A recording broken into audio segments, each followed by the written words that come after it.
जिस दिन तोबा की शादी हो गई और ये उस घर को छोड़कर चली गई तो हम सिला की रुखसती कर देंगे। तुम्हारे मरहूम भाई की ख्वाहिश याद आ जाती है। जाते वक्त कहकर गए थे कि सारा को उसकी पुप्पो की गोद में डाल देना। और तो और आपने उसके रिश्ते को भी खतरे में डाल दिया। जब तक तोबा वहां रहेगी सिला आपके घर में रस्सा कशी का शिकार रहेगी।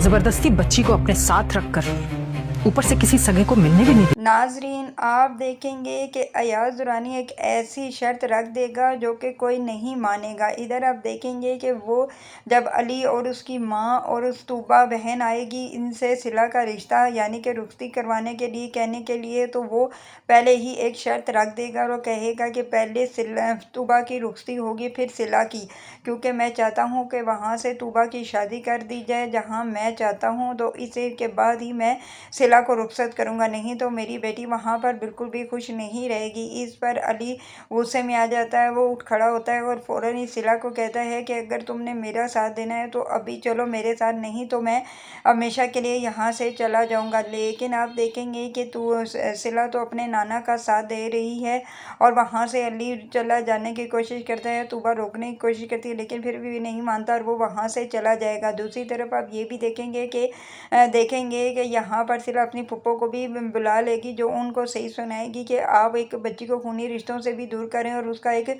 रिश्ता तोड़ें, कैसे आप इंसान हैं। इधर आप ये भी देखेंगे कि सिला का रो रो कर बुरा हाल है। वो अपनी माँ को कहती है कि मैं अली के बगैर नहीं रह सकती, आप जानते हैं ना कि मैं अली से कितनी मोहब्बत करती हूँ। तो उस पर उसकी माँ समझाती है कि बेटा सब कुछ ठीक हो जाएगा, जो तुम्हारे नसीब में होगा वही मिलेगा। दूसरी तरफ आप ये भी देखेंगे कि सिला की अली की फुप्पो से उसकी माँ को कहती है कि मुझे मेरी मरहूम भाई की याद आ जाती है। उन्होंने जाते हुए मुझे कहा था कि मैं अपनी बेटी आपकी गोद में डाल दूँ, इसीलिए मैं चाहती हूँ कि मेरी बेटी से आप अली का रिश्ता करवा दें।